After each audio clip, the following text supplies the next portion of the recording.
alunos, dando continuidade, o vídeo da aula 3 cortou, porque acabou o espaço de armazenamento, a gente tem limites, né? Nosso celular não é de última geração, não é o iPhone, iPod, iFood, não sei qual é o nome, Mac, né? Enfim, desculpe, eu não sou boa de tecnologia, fiz isso aqui só um trocadilho, uma brincadeira. Então, para dar finalização à aula, né, só lembrando, então, que os escravos das áreas urbanas, eles tinham maior facilidade de circulação, de socializar com outros escravos, com alforriados, ou seja, ex-escravos que tinham conseguido alforria, né? Eram chamados escravos de ganho, escravos ao ganho, eram esses que vendiam quitutes nas ruas, produtos diversos, eram esses que faziam, né, a função de barbeiro, né? Tinha uns trabalhadores especializados, como eu falei, que prestavam serviços de ferreiro, de marceneiro, eles eram muito valorizados, né? Porque naquela época não existia industrialização no Brasil, fábricas no Brasil, tudo que as pessoas usavam, consumiam, era feito manualmente, e muito por parte desses, e muita coisa por parte desses escravos especializados, trabalhadores mecânicos, como eles falavam na época, né? Então percebam como a escravidão teve uma diversidade imensa, né? E não é porque eram escravos que esses homens e mulheres deixaram de ser atores da história, de brigar pela sua história, de formar família, de amar, de ter filhos, né? E a escravidão não era só violência, ela era também negociação, os senhores abriam mão, né, de muita coisa ou de algumas coisas, davam algumas regalias, né, como eu falei, os escravos casados, muitas das vezes nas áreas rurais tinham a possibilidade de morar em casas separadas dos demais escravos, né, ter uma certa autonomia, entre aspas, né. Muitas das vezes os senhores, né, também apadrinhavam, né, eram padrinhos, né, de filhos de alguns escravos domésticos, aqueles escravos que viviam mais dentro da casa, né, da casa grande. Tinham escravos trabalhando no comércio, nos pequenos comércios, né, nos chamados secos e molhados, nas quitandas, que eram locais que vendiam de tudo, como pequenas biroscas, né, pequenos armazéns. Então, eles estavam presentes em todos os níveis da sociedade brasileira, né, nos diferentes setores econômicos. A mão de obra escrava de origem africana foi a principal forma de produção econômica que existiu no Brasil do século XVI, XVII, XVIII e XIX, né? Mas esses escravos, antes de tudo, eram seres humanos, eram gente, preservaram seus costumes da África, como, por exemplo, a capoeira, né, suas divindades religiosas associadas às águas, às matas, à natureza, né, dando origem às religiões afro-brasileiras, às religiões de matriz africana, como o candomblé, umbanda, né?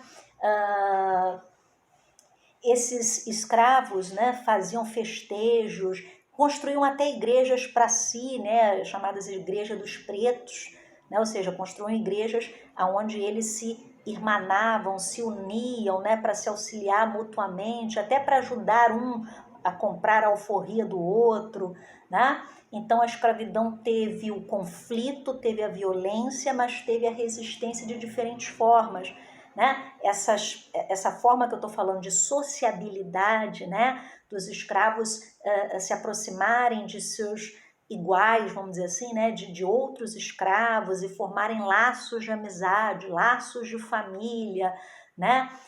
Isso mostra que, apesar da escravidão, eles recriaram as suas vidas na América, né? No Brasil, e eram também sujeitos históricos, né? Tinham sentimentos, tinham vontades, tinham interesses, muitas das vezes obrigavam os senhores a negociar com eles, né? Eram seres humanos, né? E uma forma de resistência, né?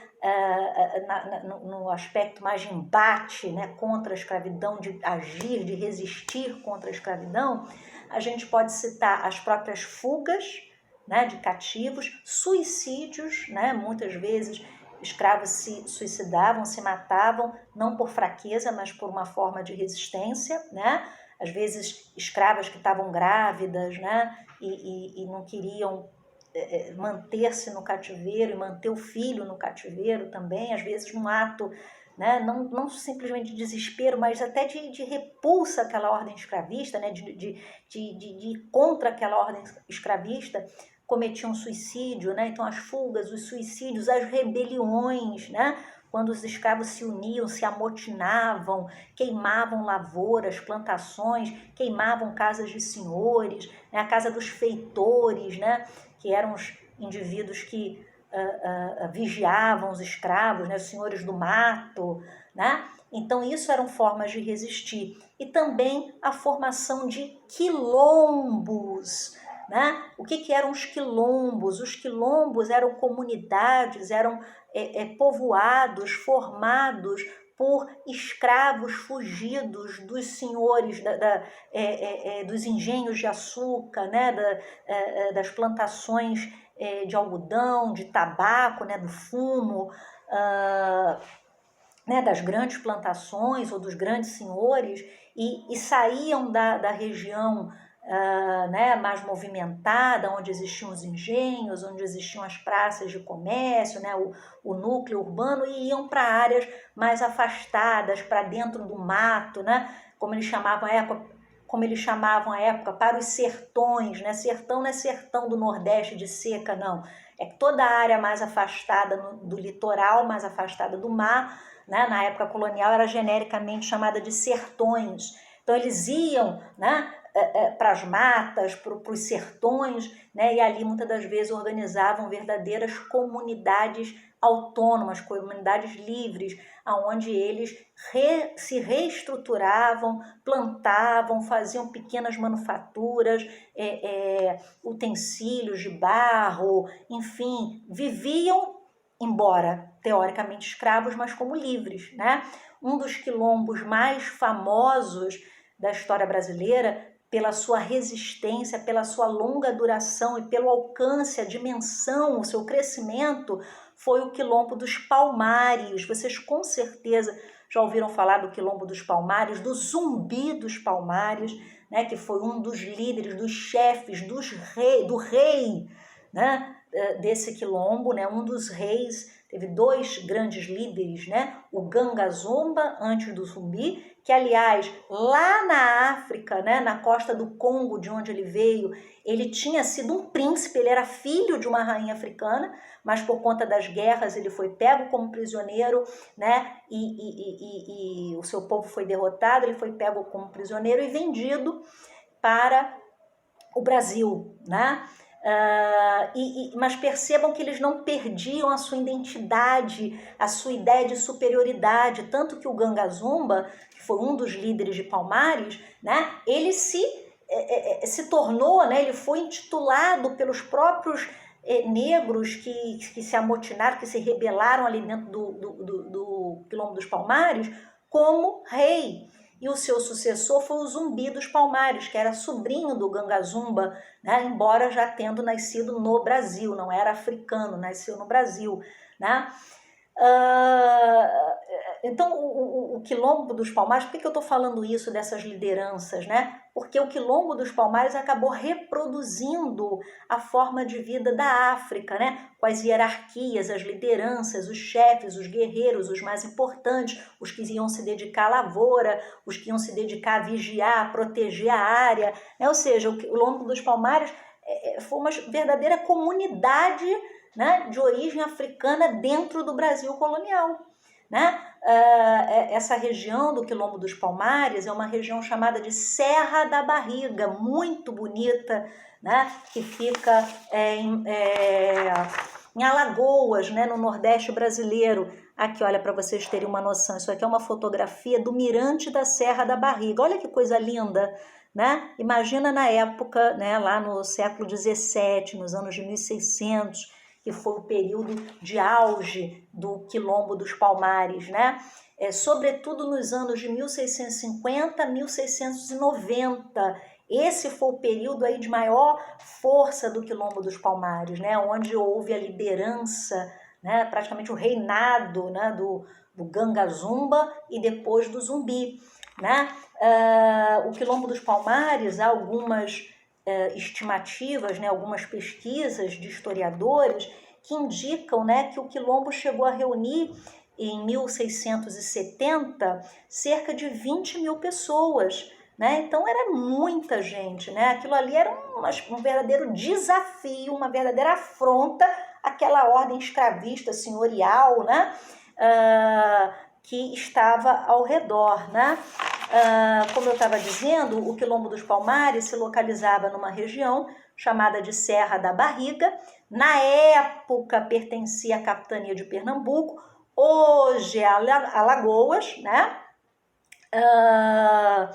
No Nordeste brasileiro, e essa região, né, do antigo Quilombo dos Palmares fica no município de Alagoas, chamado Município de União dos Palmares, né? E hoje há inclusive um parque nacional nessa região, né? Um parque ecológico, um parque turístico, onde as pessoas podem visitar, que é o Parque Memorial Quilombo dos Palmares, né, onde eles reproduzem as habitações do antigo quilombo, né, as formas de vida, de colheita daquele antigo quilombo, e é aberto à visitação, né, para que as pessoas possam conhecer um pouco a história do Quilombo dos Palmares, né?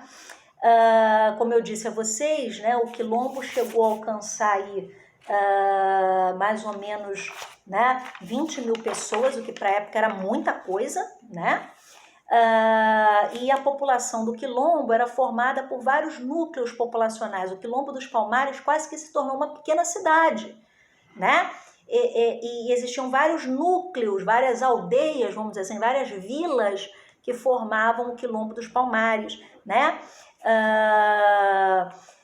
E os habitantes, né, do quilombo, que eram não só escravos fugidos dos engenhos de açúcar, né, de Pernambuco, mas também populações indígenas nativas, né, que também acabaram se unindo, né, se mesclando ali com o povo negro de Palmares, né? Eles viviam graças à pesca, né? Eles praticavam a pesca, a caça de pequenos animais, a coleta de frutas, principalmente goiaba, caju, abacate, plantavam feijão, milho, mandioca, banana, laranja, a própria cana-de-açúcar, muitas das vezes negociavam produtos, né, com populações vizinhas, com vizinhos, né, acabavam tendo aliados fora do quilombo também, muitas das vezes trocavam armas por alimentos, né, ou seja, davam alimentos que produziam, né, para pessoas livres, pequenos proprietários que viviam no entorno, né,